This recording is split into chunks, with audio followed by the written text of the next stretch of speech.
Supposed to start. All right. Get my notes out. Sorry. All right.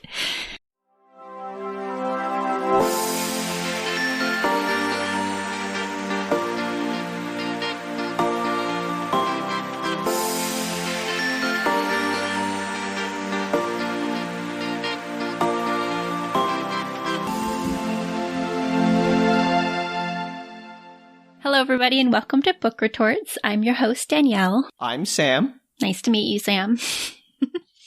And you know me. I do know you. And Book Retorts, the podcast where somebody chooses some kind of media, be it a book, a TV show, a movie, whatever it may be, and describes it to the other person who has no experience or knowledge of it. It's good times. So I'm very excited. You should be very excited because today's podcast is fabulous. I'm in charge, and the books that we're reading today are, well, I'm reading. I read a week ago, so bear with me because I barely remember the plot now. Just a week. It's all it takes. That's all it takes when you casually read a graphic novel, actually, called Nancy Drew, Vampire Slayer, Part 1 and Part 2. Oh, man. So that's good. Just to give people a little bit of history, Nancy Drew, of course, is a girl detective. She was written as books way in the past, and this is kind of one of the more recent editions of her character. So she usually solves plots. She does not usually solve fantasy-related plots, so Vampire Slayer is a new style for her. They do kind of require a little bit of background knowledge on the characters, which have been around for basically 100 years, so no spoilers, but Nancy Drew, the titular detective, girl detective, I don't know what age she is in these books, but I'm guessing very early 20s, and she has two best friends, Bess and George, and a boyfriend named Ned, who's a long-term boyfriend. That's all you really need to know to get into these books. Great. Fabulous. I am eager to dive in. You should be. Okay, so I made copies of the back of the book for Sam. He's going to read them to you. He has no knowledge of this, so none. Bear with him. I don't even really know anything about Nancy Drew, so this is it's great. A experience. So I have you did two books here, right? Volume 1 and Volume 2, and I can see them. They have comic panels on the back, so I'm going to do my best to describe those. We have Nancy Drew, Vampire Slayer, with question mark, exclamation point. Don't know why they didn't use an interrobang. And it's a panel with, I don't know which one of these two girls is Nancy Drew. There's a blonde with short hair on the right and like a strawberry blonde on the left. Which one's Nancy Drew? Strawberry blonde. Okay, great. And there's some shadowy figure in between them. And it says, there's a new boy in town. But is he human or vampire? And there's another panel below that with Nancy Drew pointing at a coffin going, and how is it that you explain the coffin in your parlor? Which is a legitimate question. It is, I got it. And it doesn't make sense in the books either. Oh boy. And there's some text that says, everyone knows vampires don't really exist, especially Nancy Drew, girl detective. As a result of the enormous popularity of the Daylight books and movies, many teens in town suspect that River Heights' newest arrival, the mysterious Gregor Kofson, really? Is a real-life vampire. Okay, great. Leave it to Nancy Drew to get to the bottom of a mystery and discover the truth. But will it destroy her friendships with George Fane and Bess Marvin and Ned Nickerson? The names are stellar. Well, And is 20s. Gregor Kofson really a vampire? And what's his interest in Nancy Drew? I don't know how the second book can top that, but let's take a look. Now it says, Nancy Drew versus a Vampire Slayer? Also question mark, exclamation point. I think no one's really convinced Vampire Slayer is a real profession here. And it says, Nancy must stop a woman determined to destroy a vampire. Gregor Kofson. Is Gregor really a vampire or something else? Wasn't that the last book? All Nancy knows for sure is that he's in trouble. This mysterious woman has tracked him from halfway around the world all the way to River Heights. And now both Nancy and Gregor are trapped inside his mansion with her. While outside, Bess, George, and Ned can only stand by helpless and watch via the mansion security cameras as Nancy is caught between the Slayer and Vampire. And what happens when Gregor kisses Nancy and Ned sees it? Another exclamation point. Question mark. They're all over the place. You must not miss this shock-filled, all-new, chilling conclusion to Vampire Slayer. That sounds like it ruins a lot of the plot, but trust me, it does not. All right. Well, I don't know how you're going to live up to the promises on the back of those books, but I'm delighted to hear it. Yeah, I'm not going to, but we'll go with it. So, as I said, it opens. They're going to a movie, which I actually just realized as you're reading the back of the book, that apparently is based on the Daylight books and movies. I don't know what those are. Yeah, I think in the book, they're kind of like a Twilight-y horror movie extravaganza. Yeah, so I actually did not realize that's what they were called. I clearly was not paying that much attention when I read them. So, even though I've read the back of the books as well. So they are on their way to this... Wait, they who? Nancy, Bess, and George are on their way to this movie. And like I said, Twilight horror type thing. They are dressed up as characters. Nancy's too cool for school, so she really doesn't actually want to be doing this, but she's going with her friends and being a supportive friend. But she's still dressed up. And she is dressed up as a vampire slayer, to no one's surprise. And so, as they're walking to the movie theater, they go through a graveyard, as one does as they're walking to a horror movie. And as they're walking along, a man appears out of the dark mist of the graveyard, running across the gravestones at them. And they start to freak out about it, of course, thinking that they're all going to die because he looks suspiciously like a vampire. He has long, dark hair. He's pale. He's wearing all black. I don't know if he has a cape. I can't quite remember, but he definitely looks pretty sketchy. That's profiling. Yep.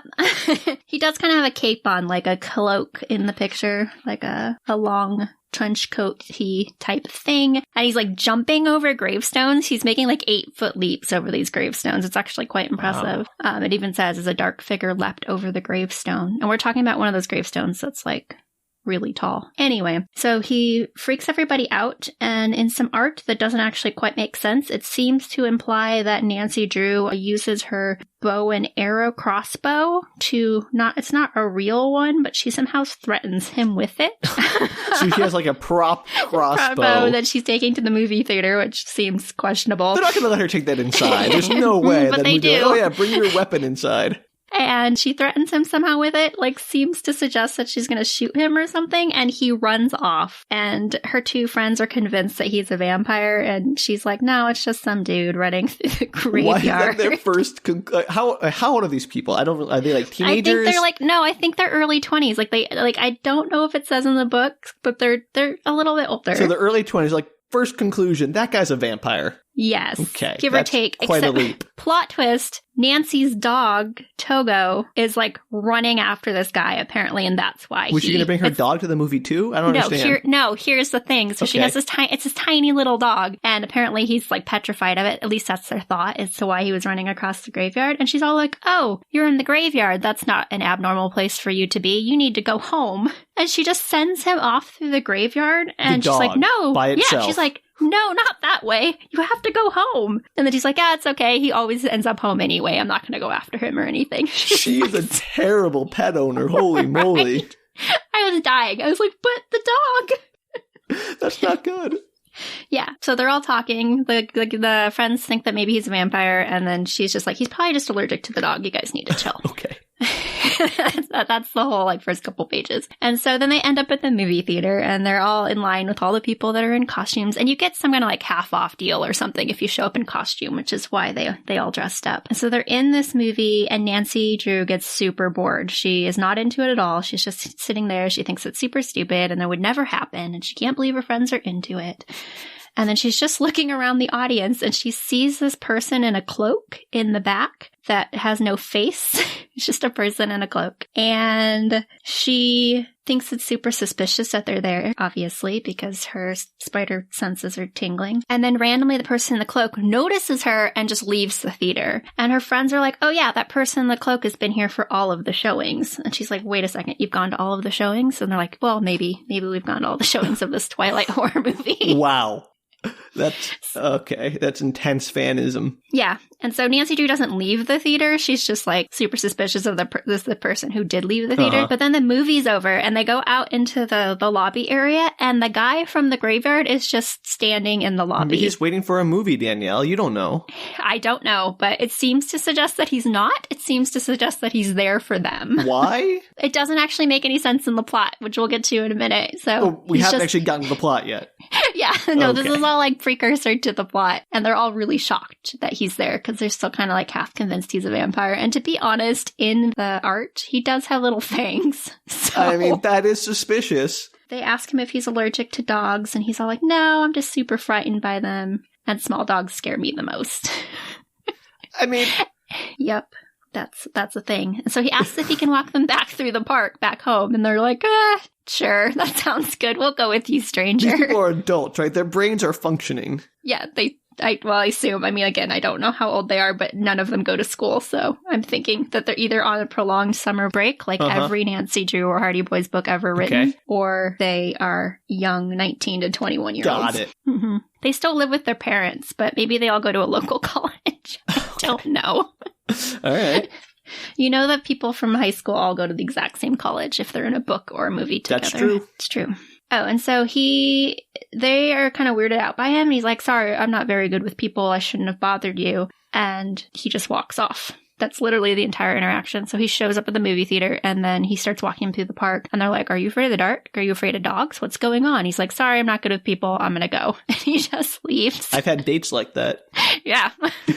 And this is when they kind of have a bigger conversation about whether or not he's a vampire. And then out of the blue, Ned Nickerson shows up. And Ned, as you may remember, is Nancy's boyfriend. I did not remember. Yeah, that's why I'm here for you. Great. Yeah. Appreciate it. And then with him is this girl who has really no bearing on the plot whatsoever. Her name is Deidre, and she's super into Ned, and she's really jealous of Nancy, and she's like hitting on Ned and trying to get him to kind of switch over to her, and Nancy's not having it. And then I think somewhere along the way, the guy shows up again. He like comes back, or Deidre finds him. That's what it is. She sees him in the park and is all like, wait, you're hot. Who are you? And starts talking to him and brings him back to the group of people.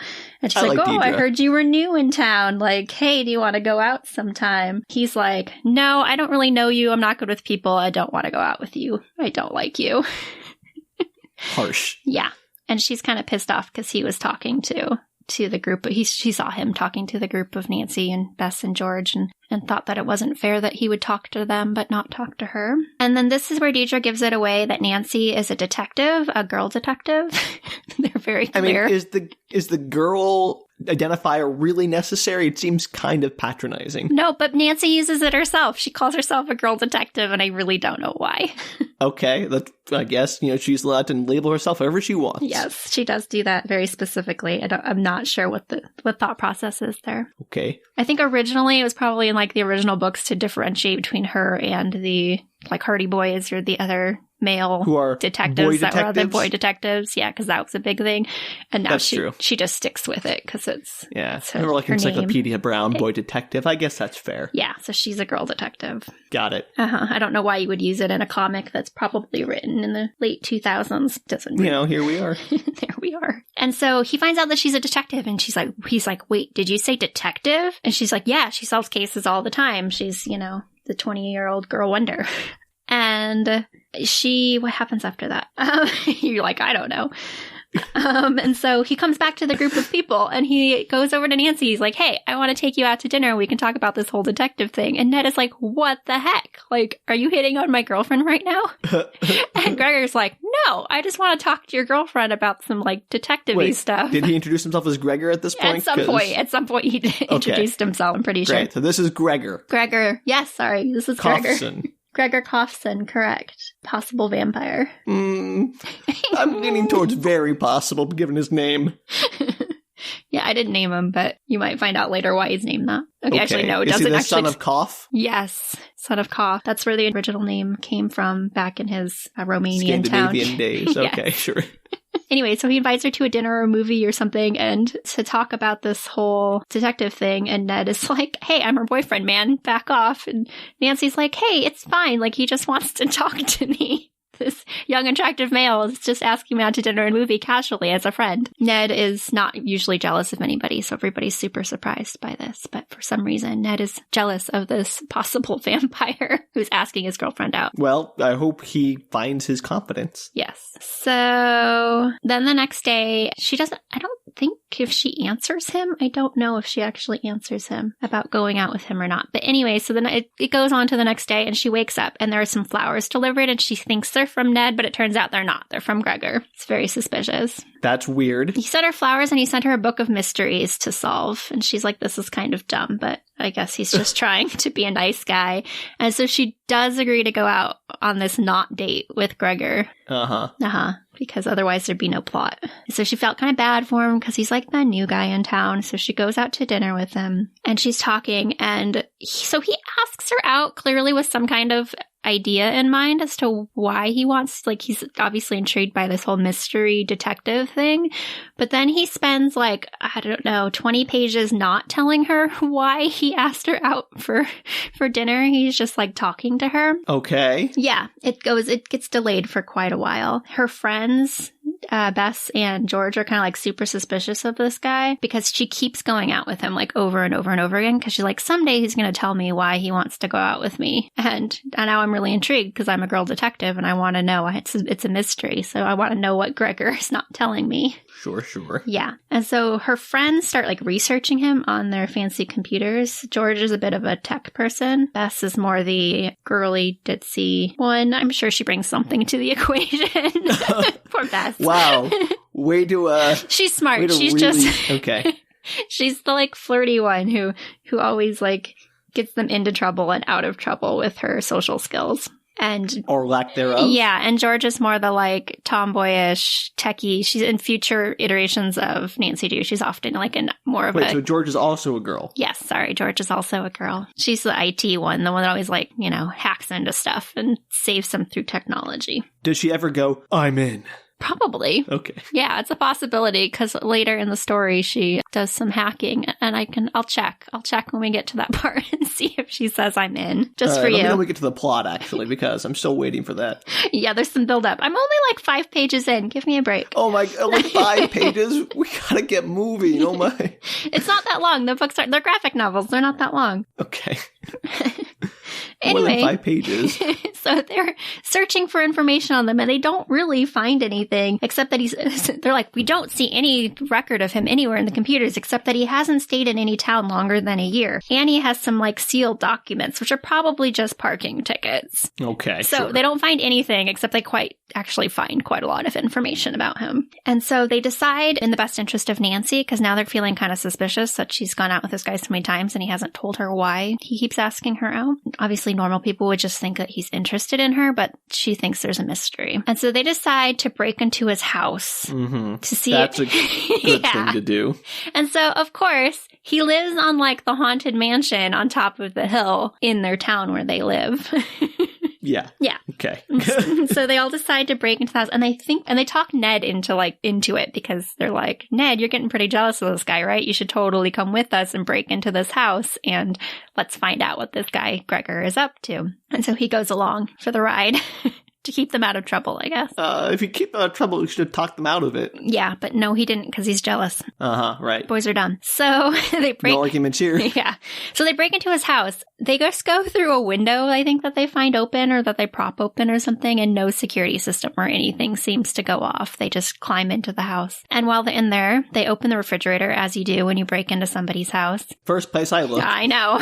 And they find, like, jars of red liquid in there. That's the only thing that's in that entire refrigerator is jars of red liquid. Oh, that's suspicious. Super suspicious. And then they find a coffin in the living room. Looking not great for old Gregor. And it's obviously like super dark in there and sketchy, like not a whole lot of furniture, and it's just very mysterious and spooky, and it looks exactly like a place a vampire would live. And as they're going through the house, Nancy and Gregor show up outside, of course, in the car.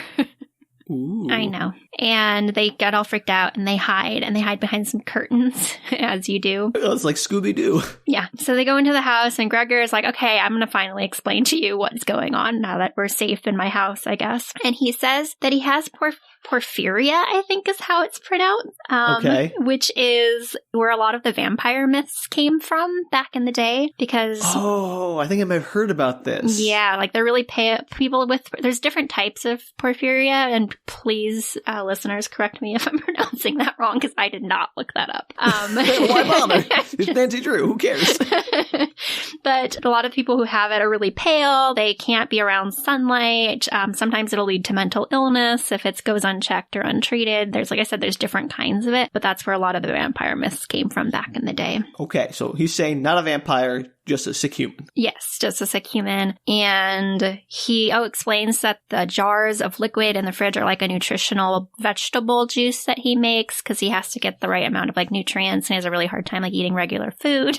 And so they're all just like tasty jars of vegetable juice that Nancy tries and is like, this is delicious. And he's like, thanks, I home make it. Okay. But meanwhile, the girls and Ned that are hiding, they don't hear any of this. They just like see them talking. Apparently curtains are soundproof. Yes, that's what we've learned from this. Maybe they're in a completely different room. I don't really recall. The point is that they don't hear it. But we know from every TV show we've ever watched that if you walk like 5 feet away from somebody, they can no longer hear you talk. That's facts. It's facts. And so she is walking through the house and she sees the coffin in the middle of the living room. And she's like, hey, what's up with the coffin, Gregor? Good question. Really good question. And he explains my favorite part of the whole book. He explains that he rented the house, bought the house, whatever he did. Prior to this, there was a magician that lived there. Oh, no. And you'll love this because Nancy's like, oh yeah, I totally forgot about that. I helped him with a case not too long ago, which I assume is a previous graphic novel, because they have a little note on the bottom that says that the name of the graphic novel was called Sleight of Dan. Sleight of Dan, I love it. I knew you would. I want to read that. I don't, but I kind of do. Oh, gosh. I wrote that down just for you. Oh, thank you. Delightful. You're welcome. So that one cracked me up. And she's like, oh, yeah, that the magician that lived there, that does explain the coffin and all the like weird stuff in your house. I don't know, because apparently this magician did a lot of his tricks at this house, which you will find out in a few minutes because like things go wrong. But did he just leave all his stuff? Like, I'm not going to be a magician anymore. Apparently, and leave all my magician-y stuff behind and move to Alberta or wherever. That's exact. I don't know what happens in the previous graphic novel, but yes, he apparently left all of his tricks and stuff behind at this house. He's the worst magician ever, and his name must be Dan. Yeah, it's really special. I don't know why he left everything in the house. All right, well, you got to find that book sometime because we have to do that one next. Sleight of Dan. Got it. All right. And so he's like, okay, so I'm here. I'm going to tell you what's going on. So I obviously have this porphyria thing, but also I'm being stalked by somebody. And the person that's stalking me is like convinced that I'm a vampire. And so what I've done is I've set up this entire house with booby traps left by the magician. Is this Home Alone? What is going on? So my security system is a normal security system, but also all of these magician booby traps. That doesn't make any sense. You know what? If I take a paint can and hang it from the ceiling, we can bonk a robber. Yes, it's basically 10-year-old ideas, but in like 20-year-old bodies. And so, meanwhile, Ned and George and Bess are like, we need to get out of here. Like, we should not be in this guy's house right now. We're going to get caught. We're going to get in so much trouble. Nancy's going to kill us. Like, she's never going to trust us again because she kept just being like, trust me. The guy's totally not hitting on me. I'm just trying to like find out. There's some kind of mystery going on, and her friends didn't believe her. Yeah. And so they try to escape this house, and one of them ends up in a tiger cage that like drops from the ceiling and traps them. Oh, is there a tiger in it too? No, just the cage. Great. Yeah, I don't know. Apparently he took the tiger with him, the magician but left the cage behind. Okay, makes sense. Yeah. There's like one with like ropes that like tie around the ankles and pull them up or something like that. Okay. There's also, which Gregor is like, and this because he's describing them to Nancy, and then they're like happening at the same time. He just doesn't realize that all his traps are going off. And this one person's like falls into a trap door, and Gregor's like, the trap door is my favorite. And then you see her like, or him, I don't remember which one, dropped through the trap door. So, yeah, all the magician tricks at the house catch all of the friends. As it should. Yes. And then at some point they realize that all these traps have been like, whatever, let off or something. Triggered? And so they triggered. That would be a better word for it. Okay. Thank you. You're welcome. That's what I'm here for. And they go out and they're like, Nancy's like, what the heck, you guys? Like, didn't you trust me at all? And Nancy gets really mad at them and she sends them all out of the house. She's like, you've got to leave. I'm going to stay here. And Ned's all like, you're going to stay with the crazy guy with magician traps all over his house who's probably a vampire? And she's like, he's not a vampire and you guys need to leave. I mean, but he was right about the crazy magician traps. So, I mean. Yes. Ned has a little bit of a point, but Nancy's not listening to him because it works better for plot. Of course. So Nancy's mad. She sends them all out of the house. And then at the same moment that she's sending them out of the house, the girl or person, it is a girl, I'm going to spoil this for you. Oh no, spoiled. They do kind of show it in the art. the girl that was in the cloak that was in the movie theater at the beginning of this tale that left randomly in the middle of it. Do you recall her? No, okay. I can barely recall the names. Okay, well, in the movie theater, Nancy Drew sees the girl in the cloak, and she's like, "That's mysterious. There's a girl in the cloak." No. Okay. And then she leaves. The person in the cloak leaves. You wouldn't know if you saw the art because she like walks away. So like she's like out in the street. So it was definitely not Gregor. Anyway, so the girl in the cloak, which is assumed to be the same person that was in the theater because it's the same cloak, got it, crawls into a window, and I'm not entirely sure why there's a window open when there's like a massive security system on this house, but there is a window. That seems like 101, lock your doors and windows. Yeah, you think your security system would also like alert you if there were windows open in your house. Probably. If it's that fancy. Yeah. So she crawls in and she like cuts the power to the house, to the security, to something. She cuts the power. You see her cutting some wires. Just and literally cutting wires. Yeah, like just cutting some wires in the I don't know, in the security epicenter. It's just like a breaker box. She just cuts some wires. Why don't you just turn off the breakers? But she doesn't turn things off. She literally just like magically has some scissors or something and she's like chopping these wires. That seems safe. Yeah, super safe. And the house locks down. Like it just shuts down. There's like a giant safety gate that goes over the front of the house. It like shuts doors down. In Star Wars. When you shoot the control panel, they all slam shut. Yes, exactly like that. Okay. Then as this happens, they're all like, "Oh my gosh, what's going on?" And Nancy and Greg are inside. Bess, George, and Ned are outside now, like on the porch. They're like, the doors just came down. This can't be good. And they think that Gregor's like locked her in there. Does that make sense? Yeah, he locked her in. Yeah, they think that he's like basically kidnapping her now. This would be a terrible way to do that, but that's what they decide. They're like, Gregor's going to steal her and turn her into a vampire. That's my first stop. We've established that they kind of half think he's a vampire. Half? They seem pretty convinced. They're like relatively convinced. I would say 80% convinced that he's a vampire. Okay. And then, so this is when you find out that the girl that's in the cloak who snuck into the house, she like walks into their living room or wherever Gregor and Nancy are, and she's all, "Your blood-sucking days are over." And you realize that she's the stalker that Gregor just said was stalking her and thinks that that he's a vampire. Yes, no duh. So it's one of those like monologuing scenes where the bad guy monologues for a really long time and you're wondering why nothing else is happening and how come the good guys haven't like tried to run away or kill the bad guy. Sure. So she's kind of like, "Your blood-sucking days are over." And then there's this really long sequence, maybe like 2 pages, of Gregor suddenly becoming very faint for some reason and threatening to faint.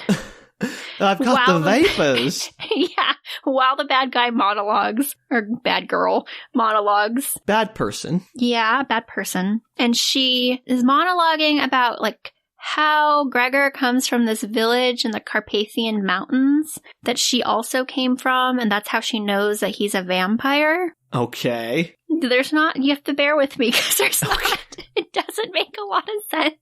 I'm trying. And it gets weirder.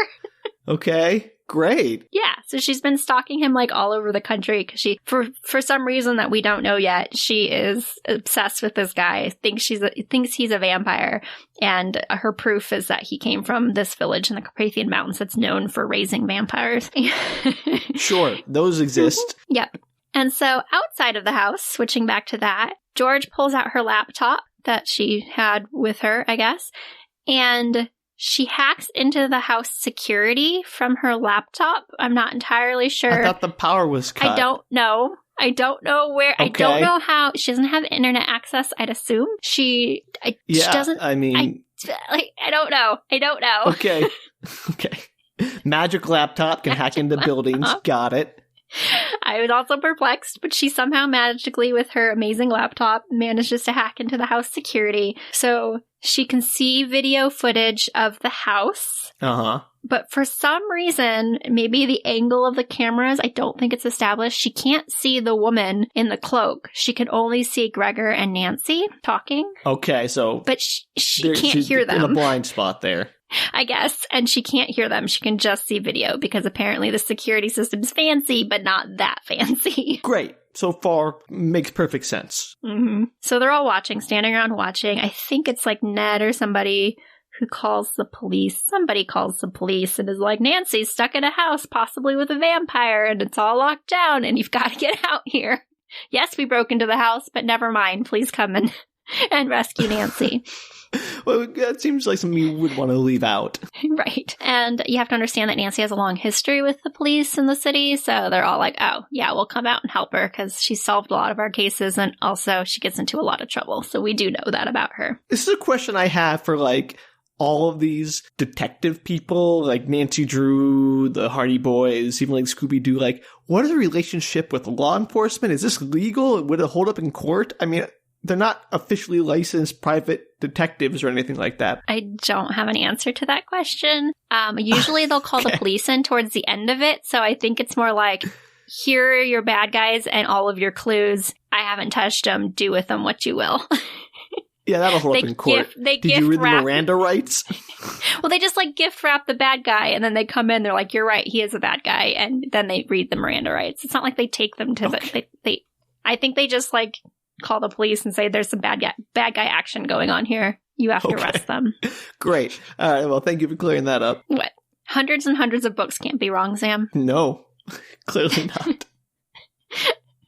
I don't have a good answer. All right. So they don't see the woman on the laptop. They just see the two of them, and they're kind of like arguing, and Gregor's getting faint, so he's kind of like falling over, and Nancy's trying to hold on to him so he doesn't fall over. It kind of looks like Gregor's attacking her, gonna bite her on the neck, and they're all like, oh my god, Gregor is gonna eat her and turn her into a vampire, and they're flipping out. This is very convoluted.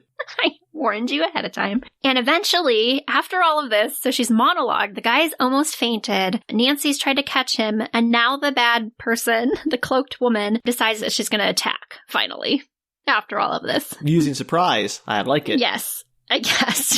She goes to attack them, and yet somehow the people outside still do not see the woman on the security cameras. This is very perplexing.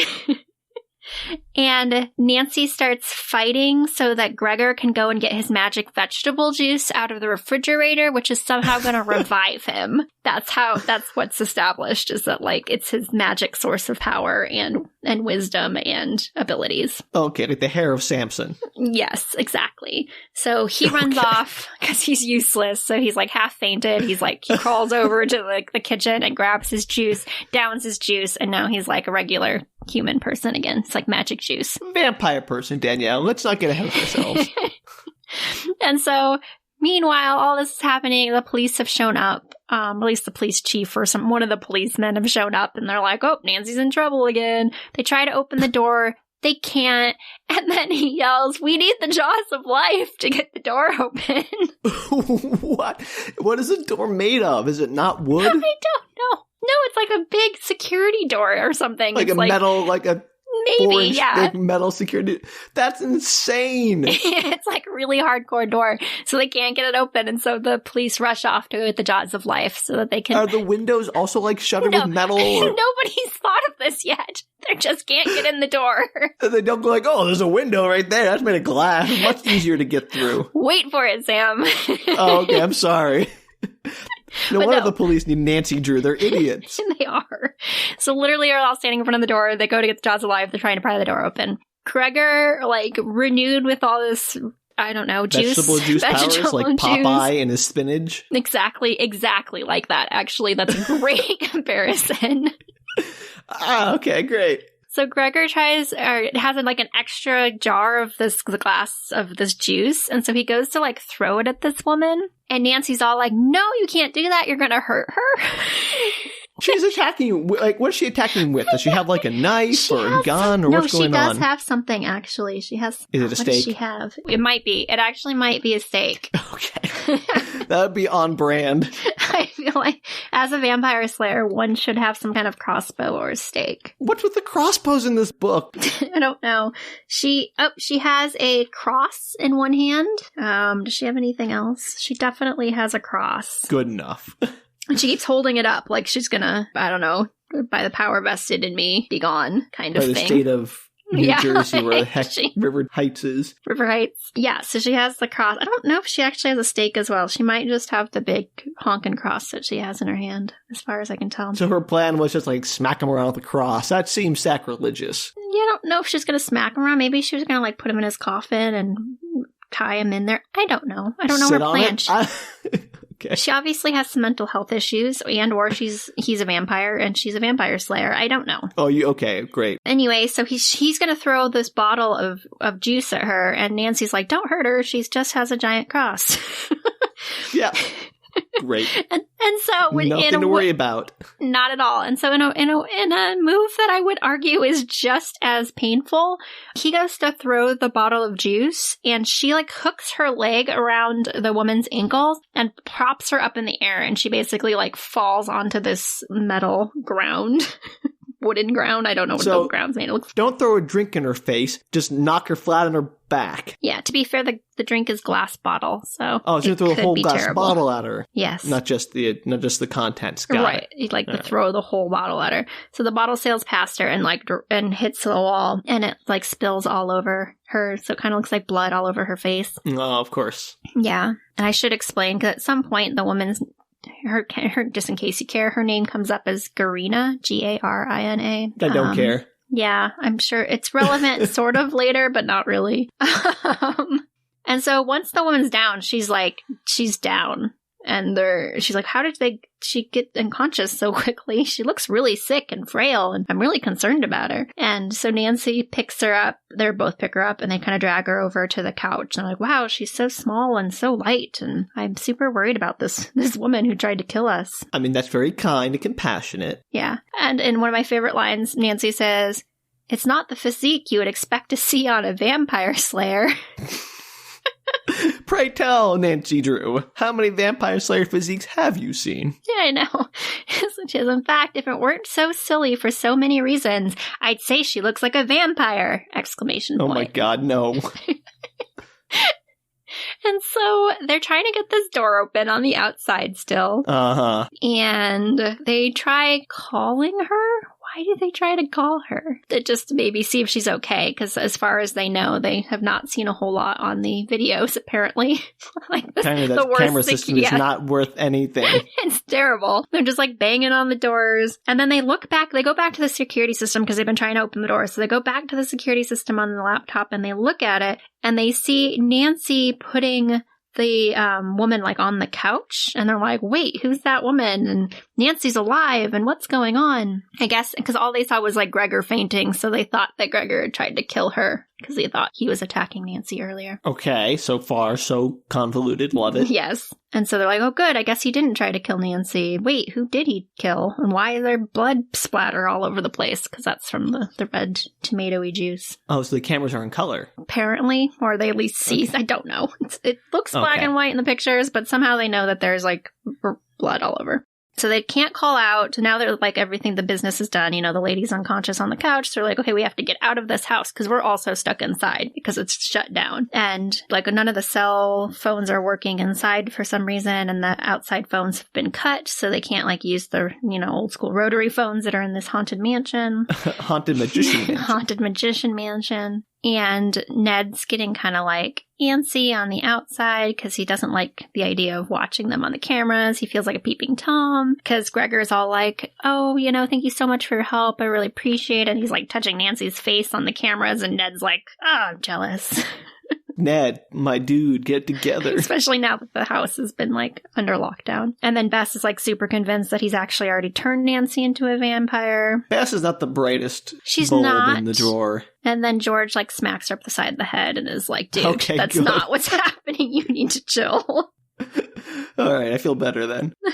And so they're getting kind of cozy on the security camera, and Nancy doesn't realize there's a security camera, so she's not using it to her advantage because she's kind of like a little consumed by the whole vampire situation. I would bet. And so this is where the plot gets, it's almost towards the end, just so you know, but this is where the plot gets a little crazy. Oh, this is where it gets crazy. Yeah, during the scene where the lady is like talking about him coming from the Carpathian Mountains, etc., there's like a whole spiel somewhere around there about how he's like, well, yeah, I did come from the Carpathian Mountains. I was adopted, and, me and my siblings or whatever. And so now that the bad guy is kind of out of commission, Nancy sees a picture on the wall of the family, the mom and the kids. And she's like, how old were you? They're siblings, aren't they? I'm not going to tell you this. Okay. the point of this exercise. You'll find out. Okay.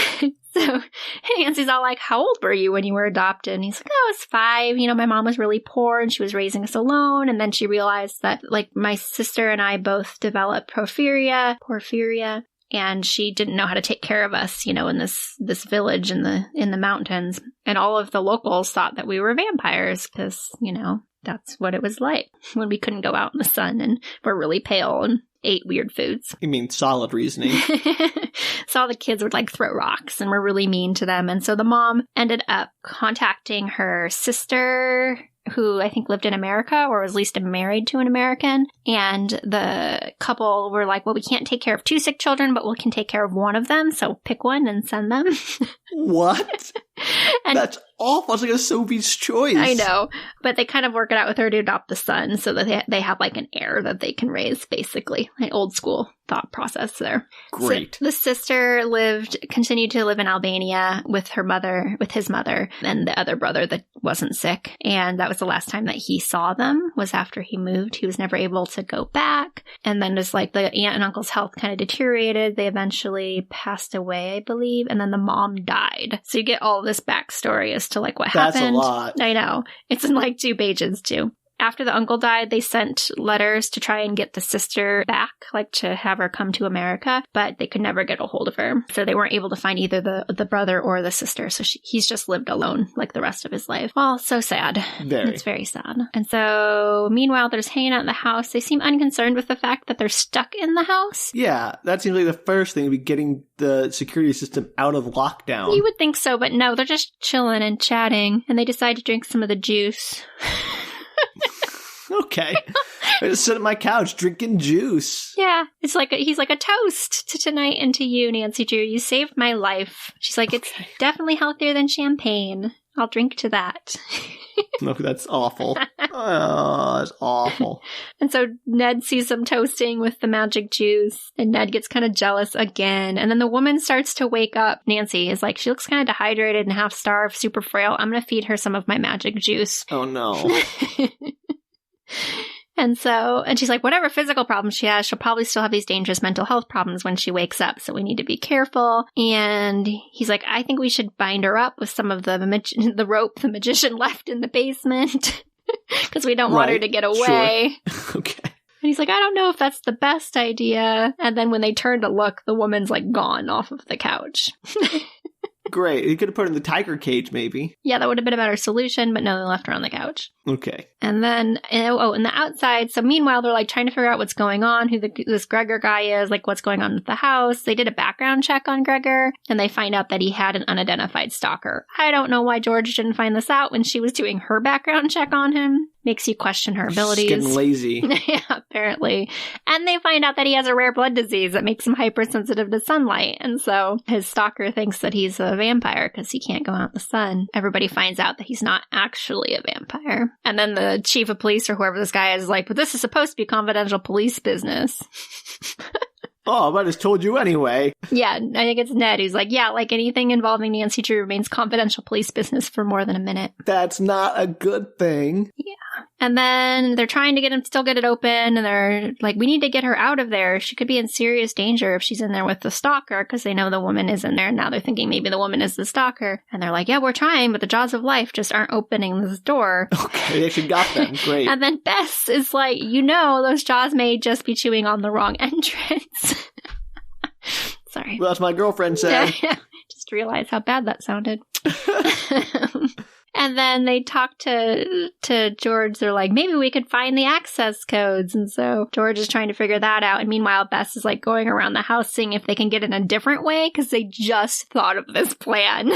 How is that not like the first plan? That's the first plan you came up with. I don't know why 10 pages ago nobody thought, let's try a window.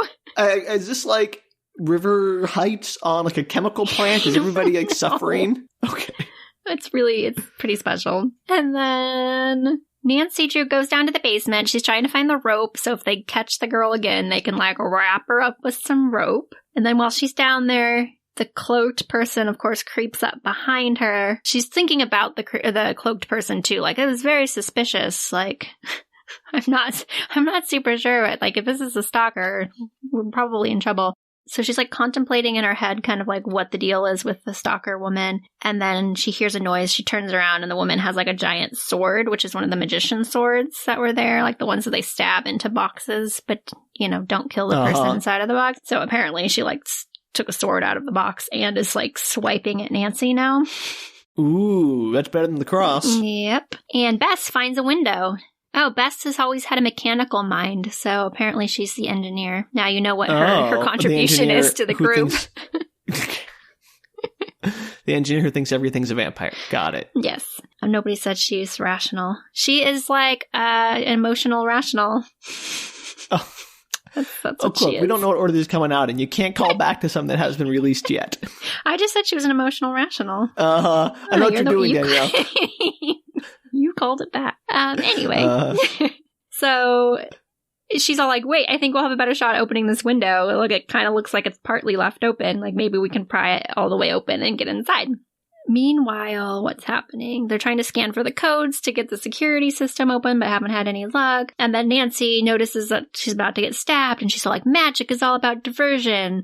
I kind of hoped she'd be distracted from killing me by my really neat trick.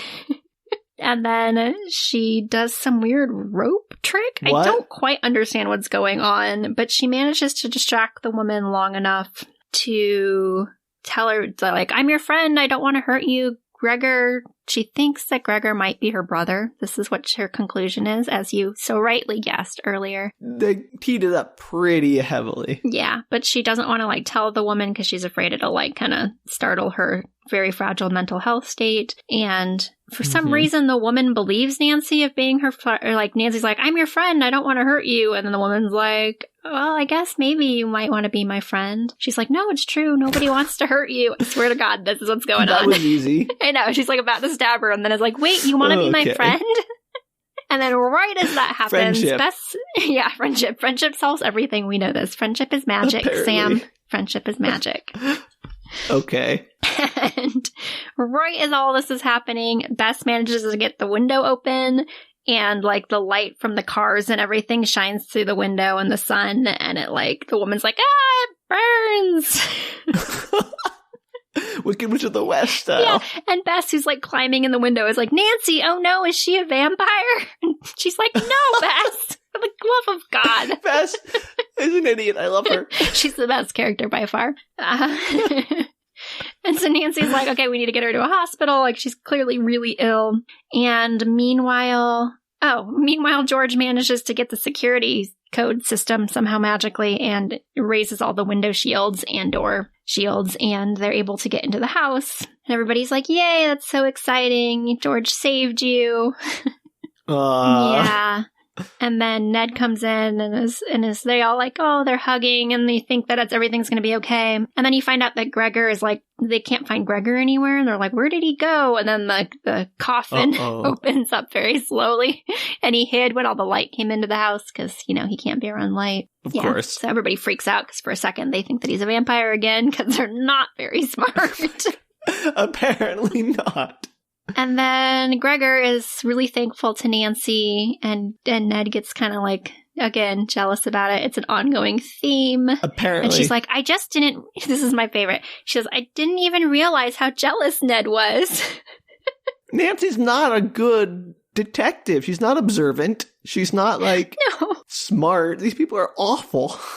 Well, she even admits it. She's like, my detective work for crime is usually top notch, but when it comes to Ned's feelings, I can be completely blind. Okay. So she's a great detective, just a terrible girlfriend. Yes. I mean, she probably takes care of Ned as well. She takes care of her dog. Oh, yeah. Whatever happened to that dog? Who knows? There's no resolution. Okay, it's dead. It's unfortunately, it's probably found a new family that loves it and takes better care of it. And takes it for actual walks and doesn't just send it home. Go home. Run through this Not graveyard, supposed to be in the graveyard. Who could be like killed by a raccoon because you're a tiny dog. Yeah. So who knows what happens to dog? I guess maybe it's in future books and we'll find out. Great. So so she's like helping him out of the coffin. She tells Gregor that she thinks that the stalker's name, well, she knows the stalker's name is Garina, and she's pretty sure that it's its twin sister. And that they think that hopefully with some treatment for her porphyria that she'll be better off and she'll be able to actually become a better version of herself. Okay. And Gregor's like super thankful. It's like, you're like some bright angel in my dark world, Nancy Drew. Aw. Yeah, and then he goes to kiss her. What? And Ned, I know.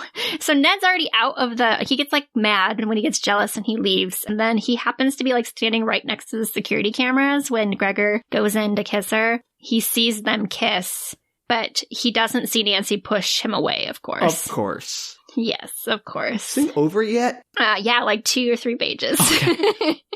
So Ned storms off. He's all pissed off about it. And they take Karina to the hospital. And now it ends with Ned is now dating Deidre from earlier in the story. Oh, right. I forgot about her. Plot twist. And she's all like, oh, my life is over. I had to break up with my boyfriend. There is actually a bit more to this story that I did not read in the first 2 chapters of this. Okay. I'm happy to fill you very quickly in on what happens. Okay. Which is basically, if you want me to. Go for it. Okay. So basically you find out that Karina has been brainwashed by some mysterious person into thinking that Gregor is actually a vampire. That's a whole book I didn't actually read that was intuited by the next graphic novel that I read. Okay. And so you find out that she was brainwashed. She thinks that's why she thought that he was a vampire. She gets all her mental health care that she needs and starts eating properly, and they diagnose her, and like she gets all the help. So she's able to live with Gregor, and he's reunited with sister, and everything's good. Aww. But she doesn't know who brainwashed her. She doesn't remember any of that. Of course. And then the next story, what happens is they're still broken up, Nancy and Ned, but Ned gets a internship in the Carpathian Mountains. What? What's with the Carpathian Mountains? Because everything traces back to there, Sam. Oh, apparently. Cradle of civilization, Carpathian Mountains. And so he gets this internship in Albania, and they are like, that can't be a coincidence. Like, something must be going on, because we know that you guys came from the Carpathian Mountains in Albania, and that everything's kind of sourced from there, and that's probably somebody who brainwashed you is probably from there as well, because that's where you were and you lived. And it's super suspicious that now Ned got some kind of weird internship there. And so they actually team up with the Hardy Boys, which are boy detectives. I know who the Hardy Boys are, Danielle. Thank you. But our listeners might not. I was just filling them in. I'm sorry. You're right. And they all go off to the Carpathian Mountains and find Ned. He's at some weird castle on a hill where there's a call center inside of the castle. They think it's going to be all spooky, and they walk in and it's just a call center. And they're like, that's mighty suspicious. And then it turns out that the person that was behind all of this was the brother. Remember, there were 3 of them, the twins, and then the brother, Valen or Valor or whatever it was. And he is behind this whole thing because he was all pissed off that he got left behind and nobody ever came to find him as a kid, and that it wasn't fair that his brother got raised in America and he had to live in the Carpathian Mountains and apparently become a multimillionaire. So, That's not great for all of them. I mean, it seems very bad to split up a family like that. Yeah. And he's didn't know that they'd ever tried to reach out to him because the letters had never gotten delivered and all of that. So they just were he was convinced that everybody had forgotten about him and nobody ever gave him any attention because he didn't have porphyria and it wasn't fair and life was just hard. And so he ran all of these crimes in Bayport where the Hardy Boys live and in River Heights where Nancy Drew lives, and ran all of these crimes to make millions of dollars. I don't know why he chose those 2 cities. That's great question. I will make millions by scamming people in small town America. I don't know. I don't know what the thought process was. I was reading it what? Why? It doesn't make any sense. So that's the thing. So they find all about this out because of the dialoguing of the bad guy, of course. Of course. And then I forget exactly how it happens, but they've kind of managed to escape and he gets arrested or whatever, and they make up and everybody lives happily ever after. But that's legitimately what went down. He brainwashed his own sister to think that her brother was a vampire and then ran scams in Bayport and River Heights specifically to draw the brother in. That's a heck of a thing, I gotta say. Plan. A heck of a thing. It's a plan. That's definitely a plan, kind of. Wow. Yeah. So that draws to the end of the exciting tales of Nancy Drew Vampire Slayer by Petruka, Kinney, and Maurice. Sure. Yeah. That is by far the craziest Nancy Drew story I've ever heard. Me too, and I've read a lot of Nancy Drew, let me tell you. I mean, you would have a better base of knowledge than I would for sure. It was a good one. And she didn't get kidnapped. She gets kidnapped a lot in those books, and she did not get kidnapped in this one unless you count the house kind of. I was about to say, getting trapped in the house is kind of like kidnapping, right? But it wasn't purposeful kidnapping. Okay. Well, accidental kidnapping, I'll still count it. Accidental kidnapping. That is wild. I'm kind of disappointed there aren't actual vampires. I mean, we don't know that for sure. All right. Well, okay. There's no proof. My biggest takeaway is I really want to know what happened to that dog. Yeah, I want to know what happened to the dog, too. Like, that's the character I care most about. It seems like the most sympathetic and intelligent character in the book. Yeah, no, she just sends it off across the graveyard. Is like, you're not even heading in the right direction for home. But it's okay. He'll make it home. Wow. That's literally the never conversation. Has children. That sounds like a terrible idea. And as far as I know, I don't remember seeing a dog in any of the panels further on. She's not home a lot, to be fair. No, that dog definitely found a much better family. I would hope so. Yeah. Oh, wait, no. The picture where she wakes up the next morning, the dog is, well, it looks kind of dead, but I think it's probably alive. Oh, no. It's curled up on a bed with its tongue sticking out, so... Oh, no. I'm assuming it's alive. I think it's the same dog. I think it made it home. Maybe she just buys a new one every, week. It looks like a completely different color, but I think it's the same one. Okay. It might not be. It also has actually a completely... No, it's not the same dog, Sam, because it has, in the picture in the graveyard, it's like a little brown... I don't even know. It's like a little brown dog that has kind of white under its nose, and then in the picture in the bedroom, the dog has like a white stripe on the top of its nose, and it's like a light brown caramel color. Look at you. Who's the real girl detective here? Me. I am the girl detective. Yeah, she bought a new dog. That's what we found out. Awful. Nancy Drew is not a friend to animals.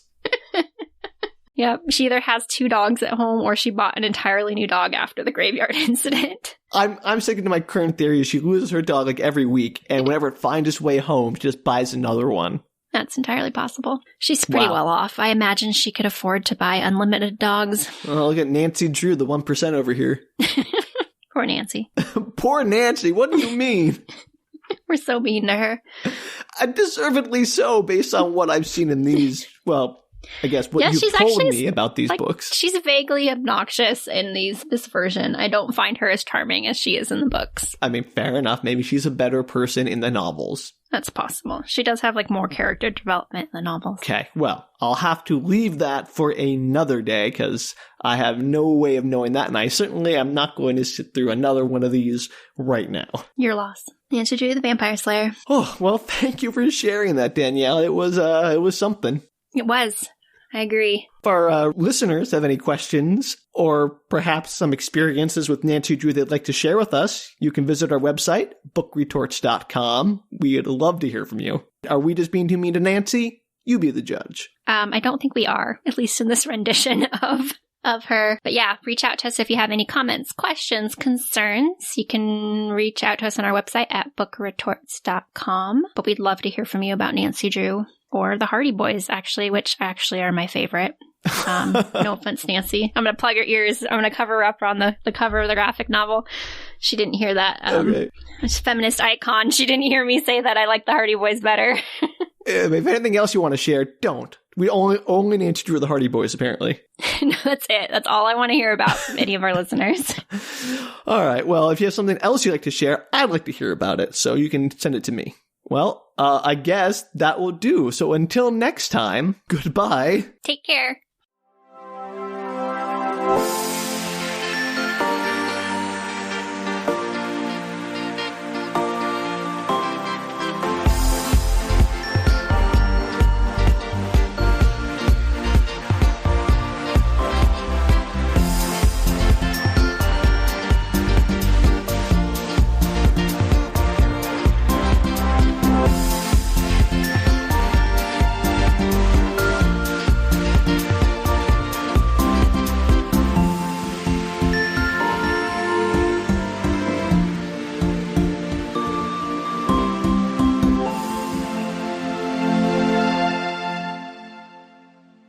All right, you can do the outro? What is our outro?